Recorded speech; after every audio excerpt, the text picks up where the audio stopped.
Media dictionary के प्रयागराज के अंकित तिवारी जी का धन्यवाद कि उन्होंने मुझे आज बोलने के लिए आमंत्रित किया है।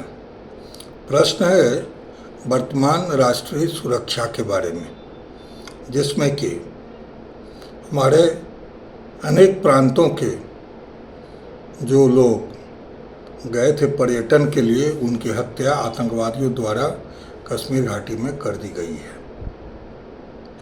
संख्या की दृष्टि से देखा जाए तो एक बहुत बड़ी संख्या है, और राष्ट्रीय सुरक्षा की दृष्टि से देखा जाए तो एक बहुत बड़ी चुनौती है। प्रश्न है कि इसको भविष्य में कैसे रोका जाए। बंधुओं, कश्मीर आज एक केंद्र शासित क्षेत्र है, तो निश्चित रूप से भारत की सरकार इसलिए भी वहाँ के सारे सुरक्षा प्रबंध के लिए जिम्मेवार है, क्योंकि यह केंद्र शासित क्षेत्र भी है और साथ ही साथ यह सीमावर्ती पड़ोसी आतंकवादियों का अड्डा, और जिसे मैं कहूँगा आतंकवादिस्तान। पाक का मतलब तो पवित्र होता है, वह पवित्र नहीं है, वह आतंकवादिस्तान है के निकट है, तो इसकी सुरक्षा में चूक तो होनी नहीं चाहिए थी। कश्मीर के लोगों के लिए भी यह एक बहुत बड़ी चुनौती है कि उनके रोजगार के साधन इसे समाप्त हो जाएंगे। इसका सॉल्यूशन क्या है? मैं कई बार माननीय प्रधानमंत्री जी को लिख चुका हूँ कि वो जम्मू कश्मीर, लद्दाख, हिमाचल प्रदेश और उत्तराखंड को मिलाकर एक हिमालय प्रांत बना दे, ताकि वहाँ किसी वर्ग की आबादी 20% से अधिक नहीं हो सके जैसा कि भारत में है, और उससे एक सामंजस्य बनेगा, लोग का भी आना जाना होगा और राष्ट्रीय सुरक्षा में बढ़ोतरी भी होगी, और एक बड़ा प्रांत होने के चलते हो जाने पर उसकी सारी मांगें भी केंद्र सरकार सही से पूरा कर सकेगा।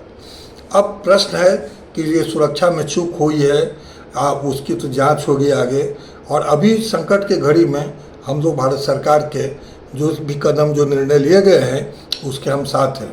यद्यपि ये सिंधु वाटर ट्रीटी है, इसे भी हटाने के लिए मैंने प्रधानमंत्री जी को लिखा था, और 1 दशक पहले लिखा था, और मेरा अपना अनुमान है कि इसके थोड़ा तो अंतर पड़ेगा, लेकिन पानी को तो आप बिना बांध बनाए और इसे बनाए इंफ्रास्ट्रक्चर को रोक नहीं सकते हैं। बाकी सब औपचारिक घोषणाएं हैं, कई बार इस तरह से हमने राजदूतों को वापस लिया और ले जाएंगे। हाँ, देने के लिए आप अभी जो कर सकते हो वो आपने किया है। अब जो सरकारी दल है, विपक्षी दल है, वो अलग अलग से इसका विश्लेषण कर रहे हैं। कोई कोर्ट के ऊपर इसके दे रहा है, भाई कोर्ट का अलग काम है। कोर्ट ने अभी आपको ज्यादती सेना को नहीं करने देगा।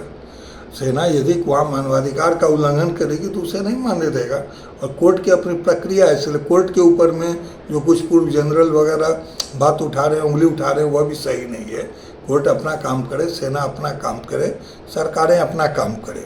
इनके बीच में एक संतुलन होना चाहिए, कोई किसी से ऊपर किसी से नीचे करके नहीं है।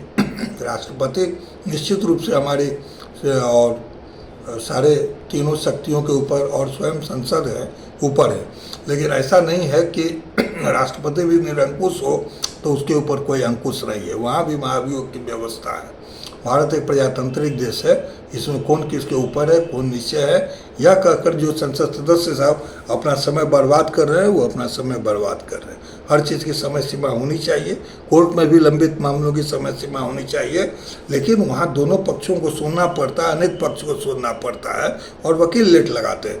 और ये तो एग्जीक्यूटिव गवर्नर या राष्ट्रपति को स्वयं का निर्णय लेना है, वो अपना निर्णय दे, इस बात के लिए वो कोर्ट से झंझट नहीं करे। भ्रष्टाचार कहीं है, उसे रोका जाना चाहिए, चाहे कोर्ट पे हो, चाहे कहीं पर हो, चाहे विधायिका में हो। कई मामलों को हमने अभी मिला दिया है। माननीय उपराष्ट्रपति महोदय ने भी वो दोनों मामले को मिला दिया। अरे भाई, वहाँ नोट पकड़ा गया तो आपकी एग्जीक्यूटिव क्या कर रही थी? वह क्यों नहीं FIR, फेरा वाले और ये सब वहाँ क्यों नहीं पहुँचे CBI वाले अभी तक? कोर्ट कहेगा तभी आप पहुँचिएगा। कोर्ट यदि रोकना चाहता है तो कोर्ट के रोकने से कोई भ्रष्टाचार रुक सकता है क्या? मान लो कि भारत के किसी न्यायाधीश ने किसी का मर्डर कर दिया, तो क्या उसे इम्यूनिटी है कि उसे 302 धारा के अंतर्गत नहीं लिया जाएगा? या भारत का राष्ट्रपति, उपराष्ट्रपति, राज्यपाल भी यदि कोई घृणित और जघन्य काम करेंगे तो फिर उसको भी कौन चेक एंड बैलेंस करेगा? तो उसके लिए भी सजा की व्यवस्था है। प्रधानमंत्री और नरसिम्हा राव एक सामान्य मजिस्ट्रेट के सामने में जाकर उपस्थित हुए थे, जबकि वो जेएमएम वाला जो घोटाला जो आया था उसमें। तो हमने राइट ऑफ इक्वालिटी जब दिया है तो गेटिंग जस्टिस भी सबके लिए दिया है। इसमें किसने क्या कह दिया, वो सुप्रीम संसद है, इस तरह की बयानबाजी होनी बेकार है। और इस बयानबाजी से आपस में भारत में लोकतंत्र के प्रति अनास्था होती है। सबों को मिलकर काम करना चाहिए, जहाँ भी कहीं भी एक्सेस नहीं होना चाहिए, और राष्ट्रीय सुरक्षा के मामले में कोई चूक नहीं होनी चाहिए। भारत के प्रांतों का, सीमावर्ती प्रांतों का पुनर्गठन होना चाहिए। ऐसे कुछ बात मेरे मन में आए, इसके लिए मैं मीडिया अध्यक्ष को धन्यवाद देता हूँ।